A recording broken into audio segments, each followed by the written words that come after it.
नमस्कार दोस्तों, आप सभी का BY ऑल अबाउट स्टोरी पर स्वागत है। दोस्तों, अगर आप गौतम बुद्ध की प्रेरक कहानियाँ सुनना चाहते हैं तो आप सही जगह पर आए हुए हैं। दोस्तों, अगर आप इस कहानी को ध्यान से सुनकर उसे अपने जीवन में उतारते हैं तो आपका जीवन बदलना निश्चित है। हम आशा करते हैं कि आप सभी को यह गौतम बुद्ध की कहानी पसंद आएगी और आपके जीवन में उपयोगी साबित होगी। तो चलिए दोस्तों, आपका कीमती समय बर्बाद ना करते हुए सीधे कहानी पर चलते हैं। आज की कहानी है एक भिक्षु की। भिक्षु वह होता है जो सब कुछ त्याग देता है और एक चीज को अपना लक्ष्य बना लेता है। किसी व्यक्ति के भिक्षु बनने के पीछे एक बड़ी वजह होती है। कोई भी भिक्षु ऐसे ही नहीं बन जाता। उस व्यक्ति के भिक्षु बनने के पीछे भी एक बड़ी वजह थी। भिक्षु बनने से पहले उस व्यक्ति के मन ने उसे कई गलत काम करने पे मजबूर किया था। उसने कई पाप किए थे। वह व्यक्ति अपने मन के अनुसार चलने लगता है। उस व्यक्ति के मन ने उसे अपना गुलाम बना रखा था और वह अपने मन का दास था। जीवन में हर सुख और संपदा प्राप्त करने के बाद भी उस आदमी के दिल में बहुत दर्द था और यह मानसिक भय ही उसे एक भिक्षु बना देती है। भिक्षु बनने के बाद व्यक्ति सांसारिक पीड़ा से मुक्त हो जाता है। जंगल में रहने जाता है, अलग अलग प्रकार की ध्यान और अभ्यास करता है।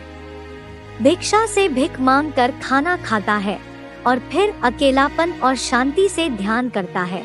लेकिन फिर भी उस व्यक्ति का मन शांत नहीं है। वह बेचैन और परेशान होकर रहता है। यहाँ एक बात समझनी चाहिए, जैसा कि हम सभी जानते हैं, ध्यान किसी भी आध्यात्मिक यात्रा या आत्म सुधार की शुरुआती चरण होता है। इसे शुरू किया जाता है जब आपका मन शांत हो, जब हमारा मन हमारी बात सुनता है। लेकिन उस भिक्षु का मन न तो शांत है और न ही उसकी बात सुन रहा है। उस भिक्षु के मन में एक बात बैठ गई थी कि मन को नियंत्रित करना असंभव है। लेकिन फिर एक दिन उस भिक्षु एक व्यक्ति से मिलता है जो न तो भिक्षु है और न ही एक बुद्धिमान व्यक्ति है। वह एक साधारण सा चरवाहा था जो भेड़बकरियों को चराता था। उसका नाम गोपाल था, जो जंगल में भेड़बकरियों को चराने में लगा था। गोपाल उससे पूछता है, क्या मैं आपकी मदद कर सकता हूँ? आप बहुत चिंतित दिख रहे हैं। पिछले कई दिनों से देख रहा हूँ कि आप बहुत बेचैन हैं।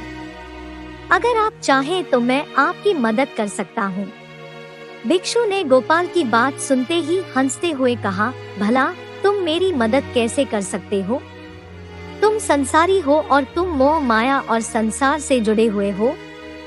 मैंने सब कुछ छोड़ दिया और जंगल में आया, फिर भी मेरा मन मेरे वश में नहीं है। गोपाल कहता है कि हाँ, मैं तुम्हें सिखा सकता हूँ। मुझे अपने मन को वश में करना आता है। वह चरवाहा कहता है, मन को वश में करने के लिए सभी वस्तुओं का त्याग करने की आवश्यकता नहीं है, ना ही जंगल में आकर रहने की जरूरत है। मन को वश में करने के लिए बस एक चीज को छोड़ना सबसे जरूरी है। वह भिक्षु उस चरवाहे से पूछता है, वह एक चीज क्या है? चरवाहा कहता है, वह एक चीज है गलत जानकारी। आज तक हमारे भीतर जो भी जानकारी गई है, उसी ने हमारे मस्तिष्क और मन का निर्माण किया है। सन्यासी उस चरवाहे से पूछता है, परंतु वह कैसे? वह चरवाहा समझाते हुए कहता है, मान लो तुमने आज तक अपने जीवन में सेब का फल ही नहीं खाया है।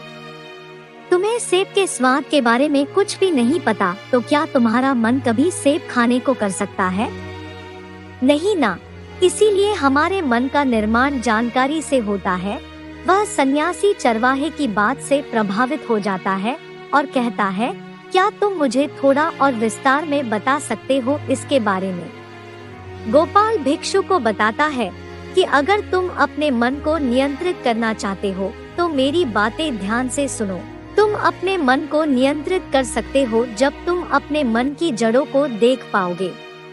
मन का निर्माण जानकारी से होता है और हमारे शरीर में जानकारी के 5 प्रवेश द्वार होते हैं। पहला आँख, अपनी आंखों से जो कुछ भी देखते हैं, अच्छा या बुरा, वह सब हमारे मन की याददाश्त में इकट्ठा होता रहता है। दूसरा कान, जो कुछ भी हम अपने कानों से सुनते हैं, हमारे मन में वैसे ही बीज के रूप में बोया जाता है। तीसरा जीभ, जिस भी चीज का स्वाद हम ले लेते हैं, वह हमारे मन की याददाश्त में अंकित हो जाता है। चौथा है नाक, जो एक बार सूंघ लेते हैं, चाहे वह सुगंधित हो या दुर्गंधित, वह हमारे मन में दर्ज होता है। और पांचवा है स्पर्श, जिस चीज को हम एक बार छू लेते हैं, स्पर्श कर देते हैं, उसकी याददाश्त हमारे मन में कहीं ना कहीं अंकित हो जाती है। इन 5 और शारीरिक द्वारों से जो भी जानकारी हमारे अंदर प्रवेश करती है, वह जानकारी बीजों के रूप में जमा हो जाती है और धीरे धीरे वृक्ष बनते हैं।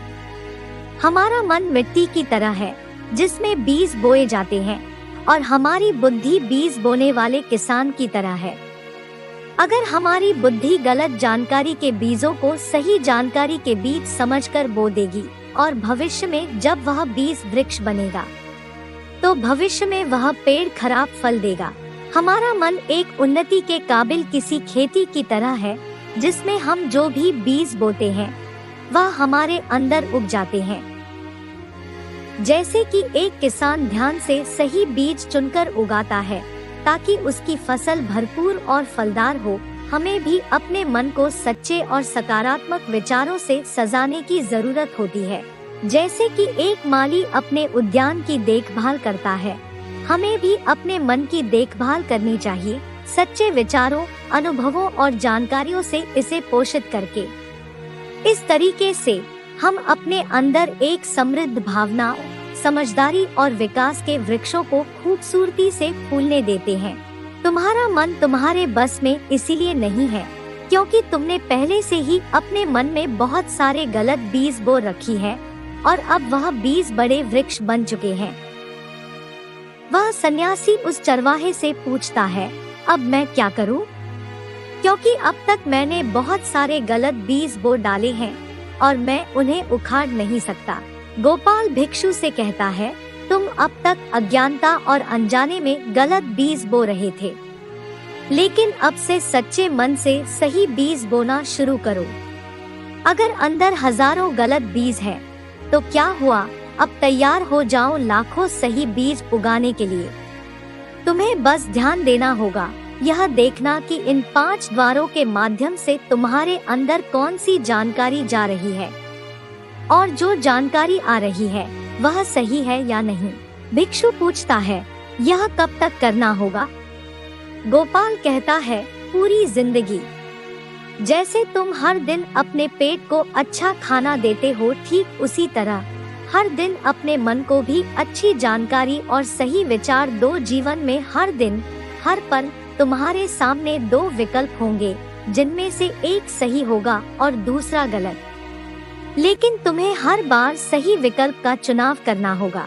हमेशा याद रखना, सही चुनाव करने से तुम्हें अंदर दुख हो सकता है, तुम्हें तकलीफ भी हो सकती है, लेकिन वह तकलीफ कुछ समय के लिए ही होगी।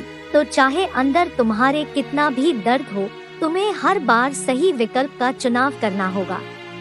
जितनी बार तुम सही चुनते हो, उतने ही अधिक सही बीज तुम्हारे अंदर बोए जाएंगे, और जिस दिन तुम्हारे अंदर सही बीजों की संख्या गलत बीजों की संख्या से अधिक हो जाएगी, उस दिन तुम्हारा मन तुम्हारे नियंत्रण में होगा।